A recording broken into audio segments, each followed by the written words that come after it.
પાલિકાના છતમાંથી પોપડા ખરવા લાગ્યા છે અને અમુક છત જર્જરિત છે. રાહદારીઓમાં ભયનો માહોલ. કામગીરીની ગુણવત્તાને લઈને વિપક્ષના નેતાઓએ ઉઠ્યા સવાલ. વડોદરા શહેરમાં જેતલપુર અંડરબ્રિજ વાહન ચાલકોની ભારે ભીડ હોય છે અને રાહદારીઓની પણ ખાસી અવરજવર હોય છે. ત્યારે જેતલપુર ગરનાળાના છતમાંથી પોપડા ખરતા અમુક છતનો ભાગ જર્જરિત જોવા મળી રહ્યો હતો. અંડરબ્રિજ નીચે જતા નાગરિકોમાં ભયનો માહોલ જોવા મળ્યો છે. ત્યારે વિપક્ષના નેતા અમીર રાવતે પ્રતિક્રિયા આપી હતી કે વડોદરા શહેરના નાગરિકોને સુરક્ષા આપવાનું કામ વડોદરા મહાનગરપાલિકાનું છે. એક બાજુ 5000 જેટલા મકાનો બિલ્ડિંગને પાલિકા તરફથી નોટિસ આપવામાં આવી છે. અંડરબ્રિજમાંથી છતમાંથી પોપડા પડે છે, પાણી પડે છે અને 1 ઇંચ વરસાદ પડે ત્યારે ઘરનાળામાં પાણી ભરાઈ જાય છે. ત્યાં પાલિકાને આવી જગ્યા દેખાતી નથી. ઘરનાળો રિપેર કરવાની ફરજ દેખાતી નથી. વડોદરા કોર્પોરેશનનું વહીવટ નબળું દેખાઈ રહ્યું છે. અત્યારે વરસાદની સિઝન શરૂ થઈ ગઈ છે અને આસપાસના લોકોને કાદવ કીચડમાંથી પસાર થઈ મુશ્કેલીનો સામનો કરવો પડી રહ્યો છે. તાત્કાલિક ધોરણે રિપેર કરવાની કામગીરી હાથ ધરવામાં આવે તેવી માંગ કરવામાં આવી છે. Reporter Rahul Rajput, YNN news, Vadodara.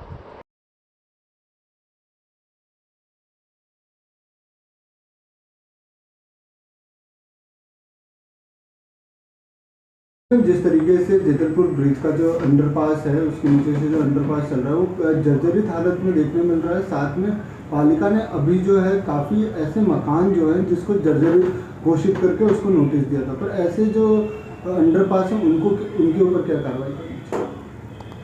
Vadodara શહેરના નાગરિકોને સુરક્ષા એન્શ્યોર કરવાનું કામ વડોદરા મહાનગર સેવા સદનનું છે. એક બાજુ જ્યાં 5000થી વધુ બિલ્ડિંગને ભયજનકની નોટિસો આપી છે, અનેક મકાનોમાં કોર્પોરેશન RNBના કહેવાથી ગટર પાણીના કનેક્શન્સ કાપવા ગયા છે અને એને જર્જરિત જાહેરાત કરીને 15 દિવસમાં ખાલી કરવાની નોટિસ આપી છે. ત્યાં રેલવેનું ગરનાળું, જ્યાંથી રોજ લાખો લોકો અવરજવર કરે, જેતલપુરનું ગરનાળું, એની હાલત ખૂબ ગંભીર છે, જર્જરિત છે. ત્યાંથી પોપડા ખરે છે, પાણી પડે છે.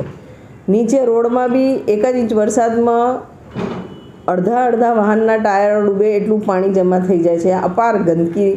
ત્યારે કોર્પોરેશનની નજર નથી ખુલતી, ત્યારે ત્યાં રેલવે પાસે એ ગરનાળું રિપેર કરાવવા માટે ફરજ નથી પાડવામાં આવતી. ત્યાં ક્યાંક વડોદરા શહેરના વહીવટ, જે કોર્પોરેશનનો વહીવટ છે, નબળું પડતું હોય એવું દેખાઈ રહ્યું છે અને રેલવેની મનમાની દેખાઈ રહી છે. તાત્કાલિક ધોરણે આ ગરનાળું રિપેર કરાવવું જોઈએ.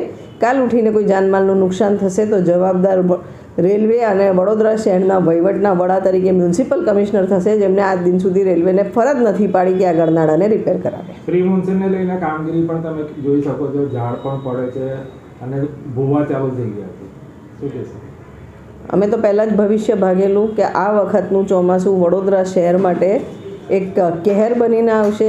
જ્યાં રસ્તાઓ ખોદાયા છે ગટર પાણીની લાઈનો માટે, કેબલ્સ નાખવા માટે, તમામ જગ્યાએ જે રીતનું બેકફિલિંગ થયું હતું તેમાં ખૂબ ભ્રષ્ટાચાર થયા છે.